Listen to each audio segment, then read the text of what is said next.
اور ان کا نام محمد ہوگا۔ فرمایا کہ میں تو صرف بنی اسرائیل کے گھرانے کے لیے نبی بن کر آیا ہوں، بلکہ وہ نبی ایسے رسول اور نبی ہوں گے کہ جو ساری کی ساری کائنات، سارے کے سارے جہاں کے لیے رسول بنا کر بھیجے جائیں گے۔ بسم اللہ الرحمن الرحیم۔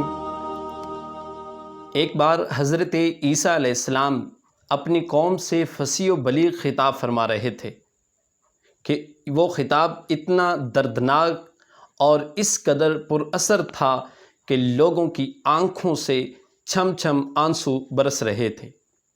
اسی بیان کے دوران، اسی گفتگو کے دوران ایک خاتون آپ کی مجلس سے کھڑی ہوتی ہے اور وہ کھڑے ہو کر حضرت عیسیٰ علیہ السلام سے کہتی ہے، اے عیسیٰ، تیری ماں کو مبارک ہو جس نے تمہیں اس ماں کو مبارک کہ جس کی گود میں اے مسیح تم کھیلتے رہے۔ حضرت عیسیٰ علیہ السلام نے جب اس کے یہ جملے کہے تو حضرت عیسیٰ علیہ السلام بولے، میری ماں پر تو مبارک تم دیتی ہو، لیکن اس سے بھی بڑھ کر کہیں زیادہ، کہیں بڑی مبارک تو اس ماں کو ہے، اس ماں کی گود کو ہے کہ جس کی گود میں ساری کائنات کے سردار آنے والے ہیں۔ وہ رحمت للعالمین نبی جس ماں کی گود میں کھیلیں گے، اس ماں کی گود مبارک ہو۔ اس عورت نے پوچھا، وہ کون ہیں؟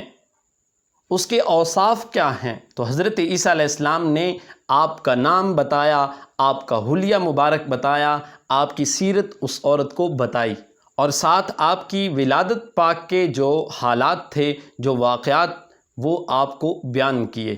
اور اسی طرح ایک اور روایت ہے کہ حضرت عیسیٰ علیہ السلام واعظ کر رہے تھے، گفتگو کر رہے تھے کہ ایک شخص کھڑا ہوا اور اس نے کہا، اے عیسیٰ، کیا تم وہی نبی ہو کہ جس کے بارے میں حضرت موسیٰ علیہ السلام نے خبر دی تھی؟ آج دنیا میں شور ہے اس نبی کے لیے، کیا تم وہی ہو؟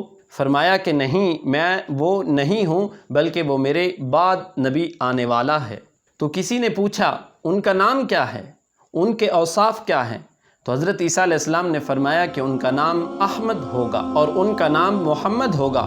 فرمایا کہ میں تو صرف بنی اسرائیل کے گھرانے کے لیے نبی بن کر آیا ہوں، بلکہ وہ نبی ایسے رسول اور نبی ہوں گے کہ جو ساری کی ساری کائنات، سارے کے سارے جہاں کے لیے رسول بنا کر بھیجے جائیں گے۔ اور اسی رسول کی خاطر اللہ رب العزت نے یہ ساری کی ساری کائنات کو بنایا ہے، اور اس رسول کی کوشش کے باعث اللہ رب العزت کی عبادت پوری دنیا میں کی جائے گی۔ تو یہ کہنے کی دیر تھی کہ حضرت عیسیٰ علیہ السلام کی مجلس میں، اس مجمع میں شور برپا ہو گیا اور لوگ کہہ اٹھے، اے محمد آ جا، اے محمد آ جا اور ہمیں اپنا جمال دکھا جا، اور ہمیں اپنا جمال دکھا جا۔ ناظرین محترم، میلاد مصطفیٰ منانا یہ سنت انبیاء ہے۔ حضرت ابراہیم علیہ السلام دعا کرتے رہے، ربنا وبعث فیہم رسولا، اور حضرت عیسیٰ علیہ السلام لوگوں کو خوشخبریاں دیتے رہے، وَمُبَشِّرًا بِرَسُولٍ یَأْتِی مِن بَعْدِ اسْمُهُ احمد، کہ میں ایک ایسے رسول کی خوشخبری دیتا ہوں کہ جو میرے بعد آئے گا اور اس کا نام احمد ہوگا۔ ہمیں اللہ رب العزت نے اس رسول کی امت میں چن لیا ہے۔